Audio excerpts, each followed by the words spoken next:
베드로전서 1장 18절에서 21절까지 같이 읽으실 때 살아계신 하나님의 음성으로 들으시길 바랍니다. 같이 읽겠습니다. 너희가 알거니와 너희 조상이 물려준 헛된 행실에서 대속함을 받은 것은 은이나 금같이 없어질 것으로 된 것이 아니요 오직 흠없고 점없는 어린 양 같은 그리스도의 보배로운 피로 된 것이니라. 그는 창세전부터 미리 아니신 바 되신이나 이 말세에 너희를 위하여 나타내신 바 되었으니 너희는 그를 죽은 자 가운데서 살리시고 영광을 주신 하나님을 그리스도로 말미암아 믿는 자니 이는 믿음과 소망이 하나님께 있게 하셨느니라. 아멘. 한 할머니가 유럽 여행을 가기 위해서 아주 비싼 비행기 표를 구입해 가지고 비행기를 탔습니다. 긴 여행 시간에 힘이 드시고 배도 몹시 고팠습니다. 할머니가 스튜어디스를 부르더니 이렇게 말했습니다. 아가씨, 휴게소에서 좀 쉬었다 가면 안 되겠어? 여러분, 인생이라고 하는 것은 어디에도 편할 곳이 없습니다. 요즘 벚꽃과 진달래가 한창인데 아름다운 꽃이 질 때는 너무 추하게 지는 모습을 보게 됩니다. 아파트 앞에 동백꽃이 만발했는데 길가에 떨어진 꽃잎은 아름다움과 비해서 너무 추하게 꽃이 시들어가는 것을 보게 되었습니다. 아무리 아름다운 말로서 이 세상을 설명한다고 하더라도 우리가 사는 인생에 고통이 있는 것은 사실입니다. 질병으로 인한 괴로움, 경제적인 문제로 인한 갈등, 또 고통, 이별이 가져다주는 슬픔, 인간관계 속에서 오는 갈등, 어쩔 수 없는 그런 아픔, 슬픔이 우리에게는 늘 동반되고 있습니다. 저만 하면 아무런 근심이 없겠다고 보이는 사람들까지도 사실 가까이 가서 보면은 그들 나름대로 문제가 있고 아픔과 눈물과 한숨과 고통이 있습니다. 사실 우리 인간은 자기가 원하든 원치 않든 간에 전혀 자신의 의지와는 상관없이 고통과 역경 속에 던져진 인생을 살아갈 수밖에 없는 존재라고 하는 겁니다. 그런데 우리가 겪는 모든 역경들을 자세히 이렇게 생각해 보면 그 끝맺음이 어떻게 되는가, 끝이 어떻게 될 것인가 라고 하는 것입니다. 비록 지금 고생이 된다고 하더라도 한 편의 영화처럼 해피엔딩으로 끝날 수가 있다고 한다면 아무도 역경 따위를 마다할 이유가 없을 것입니다. 현재야 어떻든 간에 마지막은 아름답고 행복하게 그리고 영광스럽게 내 인생이 맞춰질 수가 있다고 한다면 그 고통을 고통이라며 탄식하고 슬퍼할 필요가 전혀 없습니다. 오늘 본문에서 우리에게 고통이 올 때 어떻게 해야 되는가 몇 가지를 말씀해 주고 있습니다. 첫째, 고통을 당하거든 받은 과거를 돌이켜봐라. 은혜 받은 과거를 한번 돌이켜봐라. 과거 받은 은혜를 생각하면 그때 신실하게 응답해 주신 은혜를 기억하면서 앞으로 도와주실 하나님을 신뢰할 수가 있는 것입니다. 미래에 대한 확신은 우리가 이미 체험한 과거의 경험이 있는 겁니다. 과거 받은 은혜, 과거 체험한 하나님의 능력, 과거 경험한 하나님의 신실하심. 기독교 신앙은 이미 받은 은혜의 근거에서 미래를 조망하는 기억의 종교라고 할 수 있습니다. 과거에 베풀어 주신 하나님의 은혜를 기억해라. 과거를 기억해라. 하나님이 어떻게 구원하셨는가? 하나님이 어떻게 우리를 이끌어 주셨는가? 그 은혜를 기억하라고 하는 겁니다. 그래서 기독교는 기억의 종교라고 할 수가 있습니다. 유월절을 지키라고 명령하신 말씀은 하나님은 유월절 자체보다도 가나안 땅에 들어가서 다른 신 숭배하지 말고 세속화되지 말고 유월절을 지키면서 하나님을 믿고 말씀대로 살아가기 위해서 영원토록 유월절을 지키라고 말씀하시는 겁니다. 유월절 자체가 거룩한 것이 아니라 세속화되지 아니하고 하나님의 말씀대로 믿고 말씀대로 살아가는 그 자체가 거룩한 것이라고 하는 겁니다. 예수님께서 마지막 만찬을 하시면서 이를 행하여 나를 기념하라 이 말씀하신 것은 날마다 모이면서 떡과 포도주를 먹고 마시라고 하는 것이 아니라 마지막까지 제자들을 섬기신 예수님의 사랑에 관심을 기억하고 앞으로도 어떤 고난과 고통과 위험이 올지라도 바로 예수님의 사랑을 기억하라고 하는 그런 의식으로서 이를 행하여 나를 기념하라 이렇게 말씀을 하신 겁니다. 그렇지만 이스라엘 백성들은 광야 40년 동안 하나님의 은혜를 기억하지 못했습니다. 그래서 하나님 앞에 감사할 줄 몰랐습니다. 그들은 광야의 척박한 삶을 조금 먹을 것이 여유가 된 애굽의 삶과 비교를 했습니다.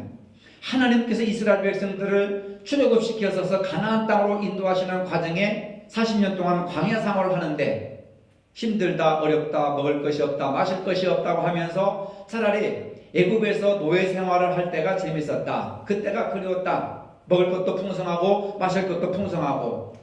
그러니 우리가 과거로 돌아가자. 애굽으로 돌아가자. 이렇게 생각했던 민족이었습니다. 자유로운 광야의 삶이 노예로서의 누리는 애굽의 배부름과 어찌 비교가 될 수가 있겠습니까? 그럼에도 불구하고 마라를 지나 광야에 도착한 이스라엘 백성들은 양식이 부족하자 이내 모세와 아론을 향해서 원망하기 시작했습니다. 출애굽기 16장 2절로 3절에 보니까 이스라엘 온 회중이 그 광야에서 모세와 아론을 원망하여 그들에게 이르되 우리가 애굽 땅에서 고기가마 곁에 앉았던 때와 떡을 배불리 먹던 때에 여호와의 손에 죽었더라면 좋았을 것을 너희가 이 광야로 우리를 인도하여 내어 이 온 회중으로 죽여 죽게 하는도다 하면서 모세와 아론을 비판하고 비난하고 원망하고 불평하게 되는 겁니다. 결국 고난 속에서 불평과 원망한 무리들은 시체가 되어서 광야에 미어지고 가나안 땅에 들어가는 축복을 빼앗기게 되었다는 것을 성경을 통해서 알 수가 있습니다. 하나님께서 주신 은혜에 감사할 수 없었던 백성들은 반드시 망하게 된다는 겁니다. 오늘 본문에서 끝까지 소망을 갖기 위해서 여러분에게 오게 된 은혜를 기억하라고 하는 것입니다. 나에게 복음이 어떻게 들려져 왔는가, 어떻게 복음이 너에게까지 오게 됐는지를 기억할 때에 끝까지 소망을 붙들 수 있다고 하는 것입니다. 우리 민족이 좋아하는 찬송 중에 하나 우리 장로님 기도 시간에도 잠깐 언급하셨는데 301장입니다. 지금까지 지내온 것 주의 크신 은혜라.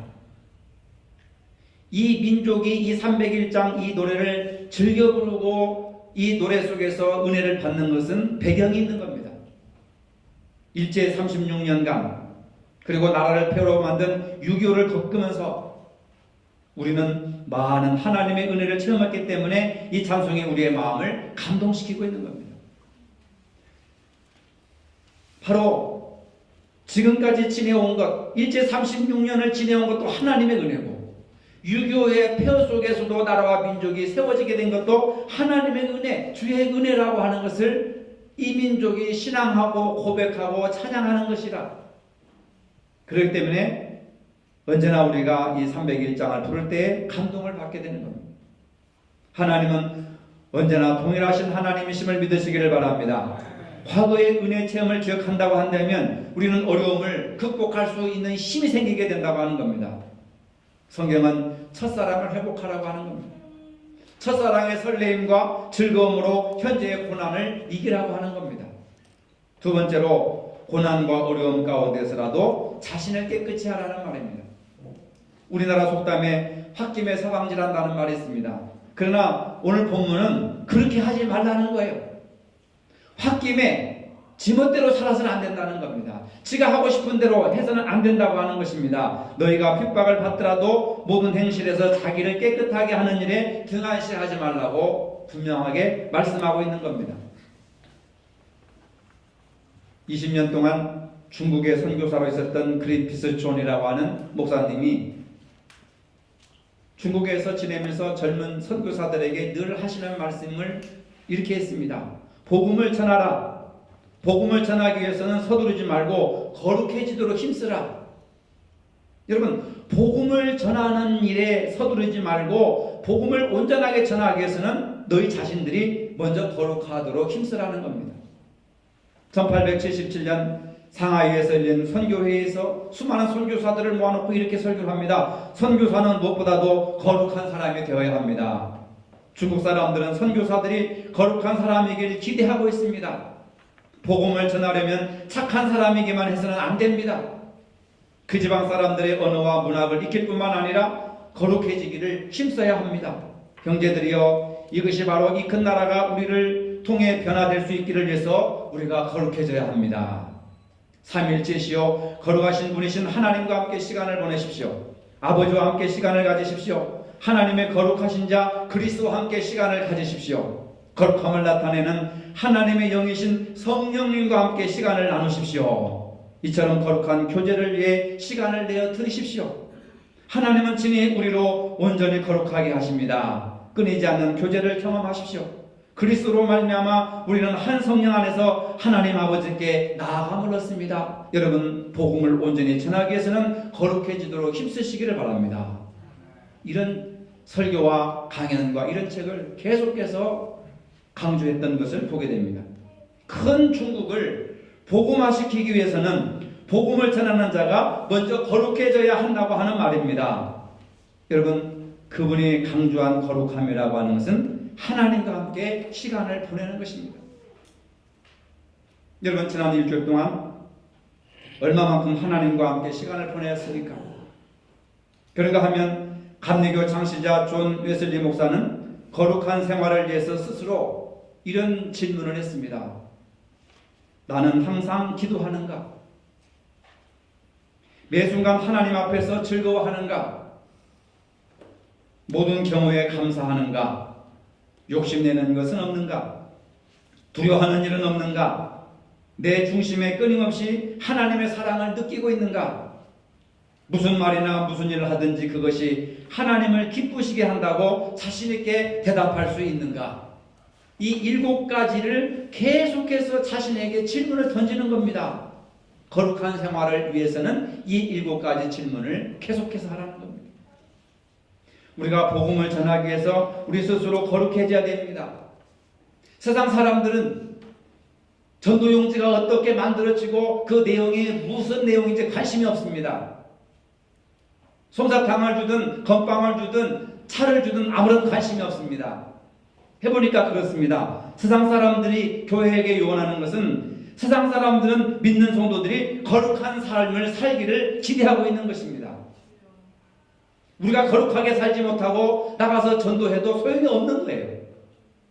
오히려 손가락질만 당하고 있습니다. 너희들만 잘 믿어라. 너희들 믿고 천국 가라. 그러면서 뭐라고 하신지 아십니까? 너희들이 거룩하면 우리도 너희들을 기억할 수 있다. 베드로가 이런 말을 하고 있습니다. 베드로전서 1장 16절에 내가 거룩하니 너희도 거룩하라. 여러분, 내가 거룩하니 너희도 거룩하라. 이것은 원래 하나님이 이스라엘 백성들에게 하신 말씀이에요. 하나님은 거룩하시니 이스라엘 백성들 너희도 거룩하라 그 말입니다. 이 말을 베드로가 주님이 거룩하니 주님을 믿는 당신들도 거룩하십시오. 하나님이 거룩하니 하나님을 믿는 성도들이 거룩해져야 됩니다. 거룩함을 위한 노력은 변치 않은 하나님의 성품을 담기 위한 절대적인 명령입니다. 하나님의 성품을 닮아가는 것이 거룩함인 줄로 믿으시기를 바랍니다. 다른 사람은 어찌하든 상관없이 또 내가 처한 상황이 어떻게 전개든 상관 말고 하나님이 거룩하기에 나 자신도 거룩함을 이루어야 하는 것입니다. 베드로는 이 거룩함의 노력이 모든 행실 속에 적용돼야 한다는 겁니다.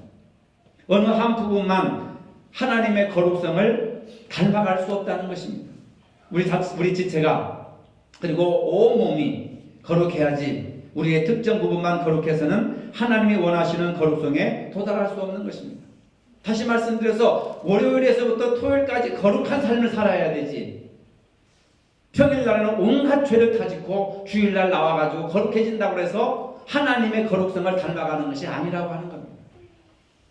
여러분들이 가정에서, 직장에서, 사회에서, 일터에서 누구를 만나든 무슨 일을 하든 일주일 내내 거룩해야 그 거룩한 삶을 산 사람이 주일날 와서 거룩하신 하나님을 만날 수 있다고 하는 겁니다.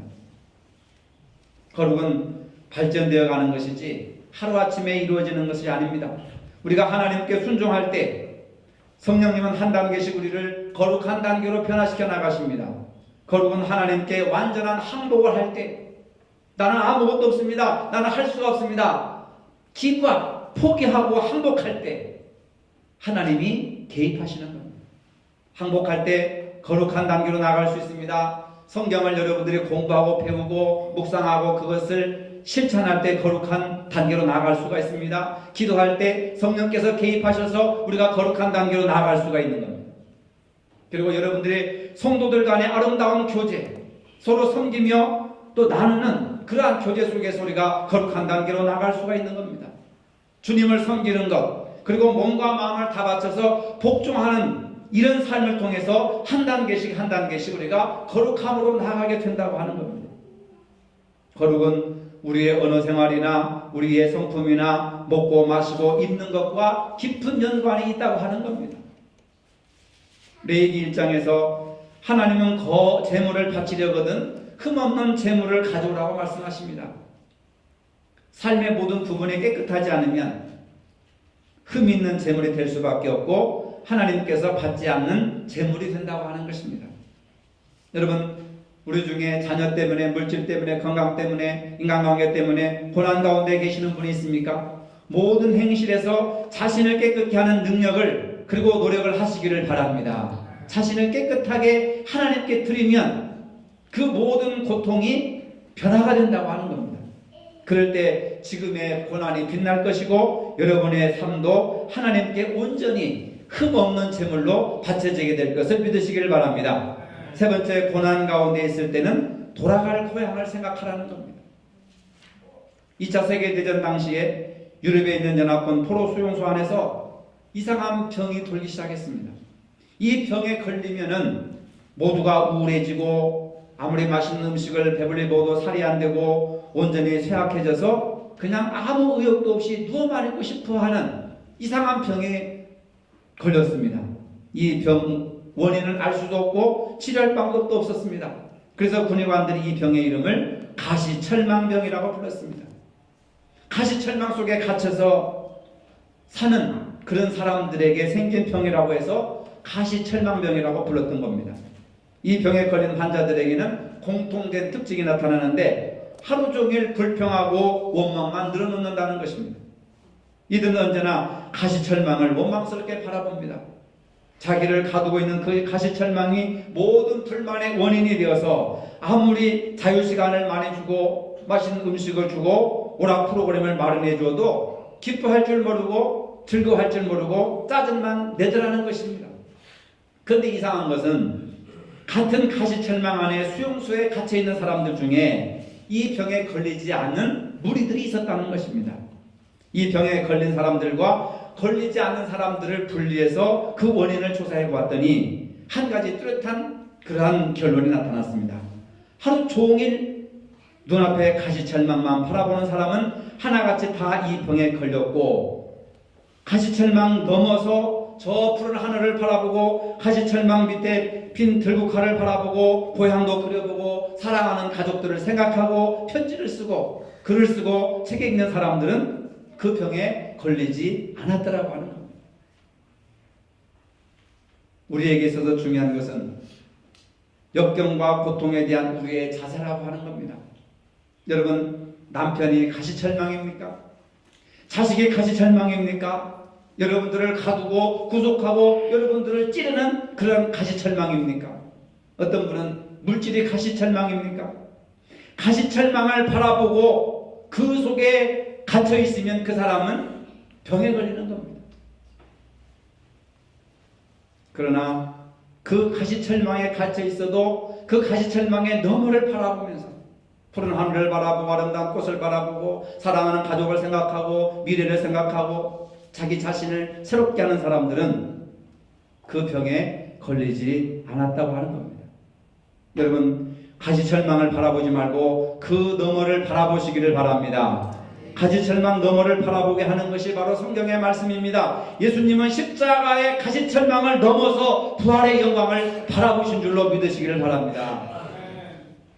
네, 오늘 우리들은 왜 그렇게 가시철망만 바라보고 좌절하고 절망하고 한숨 쉬고 원망하고 불평하고 살아가고 있습니까?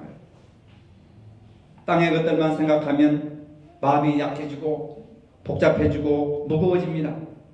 신경쇠약에 걸리게 되고 여러 가지 병에 걸리게 됩니다. 그 대신 하늘을 바라보고 하늘의 신령한 것을 생각하면 마음이 기쁘고 가벼워지고 평안해지고 가시철망 속에서도 감사와 기쁨과 즐거움으로 남을 섬기고 이웃을 사랑하고 하나님을 섬기는 복된 삶을 살아갈 수가 있는 것입니다. 몸과 마음이 건강해집니다. 가정이 화평해지는 겁니다. 땅을 바라보면 비관주의자가 되고 하늘을 바라보면 낙관주의자가 되는 것입니다. 땅을 바라보면 우울한 사람이 되고 하늘을 바라보면 즐거운 사람이 되는 것입니다. 하늘을 바라보면서 천국 소망을 지니고 사는 것이 너무너무 중요하다고 하는 겁니다. 여러분, 하늘을 바라보았던 스데반의 모습을 바라보시기 바랍니다. 사람들이 돌로 쳐 죽여도 하늘을 바라보는, 스데반이 바라본 하늘은 하늘이 활짝 열리고 하나님 우편에 앉아 계시는 예수 그리스도께서 스데반을 보고 계셨다고 하는 겁니다. 롯의 자기 집과 재산에 집착하다가 소금 기둥이 되었고 망해버렸습니다. 아나니아와 삽비라는 자기 재물과 돈에 집착하다가 망해버렸습니다. 죽임을 당했습니다. 대만은 사상에 집착하다가 복음 사역이라고 하는 귀중한 직분을 팽개치고 바울을 떠나버렸습니다. 스데반은 하늘을 바라보다가 주님 품 안에 안겼습니다. 사도 바울도 사도 요한도 하늘을 바라보며 살다가 하늘로 올라갔습니다. 주기철 목사님도 손양원 목사님도 하늘을 바라보며 살다가 아버지 품에 안겼습니다. 얼마나 고통을 많이 겪었습니까? 얼마나 고문을 많이 당했습니까? 그러나 그 가시철망이라고 하는 고문과 고통을 넘어서 하나님 나라의 영원한 생명을 바라보고 부활의 능력을 바라보니까 일제시대 때의 고문과 고통 속에서도 감사하며 기뻐하며 할렐루야 찬양하며 하늘 가는 밝은 길을 찬양하며 하나님 품 안에 올라갈 수 있었던 믿음. 고통과 소망은 손바닥과 손등과의 차이라고 하는 겁니다. 고통만 바라볼 것이냐? 망하는 겁니다. 신앙도 없습니다. 교회도 필요 없습니다. 하나님도 필요 없습니다. 그러나 그 고통을 넘어서 소망을 바라볼 때, 영생을 바라볼 때, 하나님의 구원의 능력을 바라볼 때 우리는 소망이 있고 기쁨이 있고 감사가 있고 즐거움이 있습니다. 고통 속에서 하늘을 바라보면 하늘과 연결된 삶을 살아갈 수가 있는 것입니다. 하늘을 바라보면서 천국 소망을 지니고 살아가는 것이 얼마나 멋진 인생입니까? 고통 자체만 보면은 가시철망에 대해서 우리를 구속하고 우리 전신을 찔러서 피를 흘리게 하고 상처를 낳게 합니다. 고통 너머에는 하늘의 소망을 바라보시기를 바랍니다. 베드로는 우리를 향해서 나그네라고 합니다. 본향을 떠나온 나그네. 비록 나그네의 길을 힘들게 걸어가더라도 우리는 돌아갈 고향이 있다고 하는 겁니다. 돌아갈 본향이 있다고 하는 겁니다. 아직할 수 있는 영원한 처소가 있다고 하는 것입니다. 예수님께서 부활하시고 승천하시면서 뭐라고 말씀하셨습니까? 내가 하늘나라에 가서 너희들이 거할 처소를 예비하러 먼저 가니까 나중에 올라와라. 여러분, 수고의 눈물과 상처를 닦아줄 아버지가 기다리고 있는 곳이 우리의 영원한 소망이라고 하는 것을 믿으시기를 바라겠습니다. 그렇기 때문에 나그네의 현실이 영원한 현실이 아니라 이 땅의 삶이 전체의 삶이 아니라 지금의 고난은 영원히 누릴 영광을 준비하는 기회라고 하는 것입니다. 그런데 이 기다림의 미학이 점점 사라지고 있는 것입니다. 베드로는 고난 있는 성도들에게 분명히 말합니다. 당신들은 영광을 누릴 장소와 시간에 보장된 자들입니다. 이 귀한 영광의 순간을 생각하면서 나그네의 길을 힘있게 걸어가시기 바랍니다. 나그네의 길을 가면서 고통을 당할 수가 있습니다. 고난을 당할 수가 있습니다. 애매하게 욕을 먹을 수도 있습니다. 함정에 빠질 수도 있습니다. 넘어질 수도 있습니다. 실패할 수도 있습니다. 그러나 고난이 인생의 전부는 아닙니다. 영원한 생명으로 가는 하나의 과정일 뿐입니다. 그래서 우리는 나그네의 영성을 가져야 됩니다. 따라해봅시다. 나그네의 영성을 가집시다. 나그네의 영성을 가집시다. 나그네의 영성입니다. 최준이가 노래했던가요? 인생은 하숙생이다. 잠깐 지나가는 하숙생이라고 하는 거예요. 이게 바로 나그네의 영성입니다. 여러분, 영원히 죽지 않고 이곳에 살아계실 분이 있습니까? 언젠가는 떠나게 되는 겁니다. 화무는 11홍이라고 그랬죠. 아무리 아름답고 화려한 꽃이라도 그 붉음이 열을 가지 못하고 떨어진다고 하는 겁니다. 저는 아파트에 이 떡에 떨어진 이 꽃잎을 밟으면서 인생에 이런 생각을 떠올리게 됩니다. 아무리 화려하게 아름답게 피어있는 꽃이라도 떨어질 때 너무 비참하다. 그러나 우리 성도들은 비참하게 떨어질전정 영원한 하늘나라로 가는 거예요. 영원한 소망을 갖고 영원한 아버지 나라에 가기 때문에 비참한 것이 아닙니다. 그 차이라고 하는 거예요. 그러나 이런 영원한 소망이 없는 사람들은 인생이 비참하다고 허무하다고 생각해가지고 나중에 자살을 하게 되고 약물 중독에 빠지게 되고 이상한 짓들을 하게 되는 겁니다. 오늘 베드로는 고난 가운데 소망을 가지고 승리할 수 있는 힘은 고난을 당할 때 과거의 은혜를 생각하라. 그리고 고난을 당할 때 거룩하게 하라. 그리고 고난을 당할 때 돌아갈 본향을 생각하라고 말하고 있습니다. 성도는 고난을 통해 소망의 나라에 이르기 때문에 그렇습니다. 기도하시겠습니다. 거룩하신 주님, 살아가면서 고난과 고통과 역경과 시험과 환난이 많을 때가 있습니다. 이럴 때 우리들은 신앙을 가지고 베풀어 주신 은혜를 기억하고 자신을 더욱더 깨끗이 하고 돌아갈 하나님 나라의 본향을 생각할 수 있는 은혜를 더하여 주시옵소서. 예수님의 이름으로 기도합니다. 아멘. 이제는 우리 주 예수 그리스도의 은혜와 하나님 아버지의 무한하신 사랑과 성령의 교통하심이 고난 가운데 영원한 소망을 바라보길 원하는 사랑하는 모든 성도들 머리 위에 이제로부터 영원토록 함께 하시기를 축원하옵나이다. 아멘.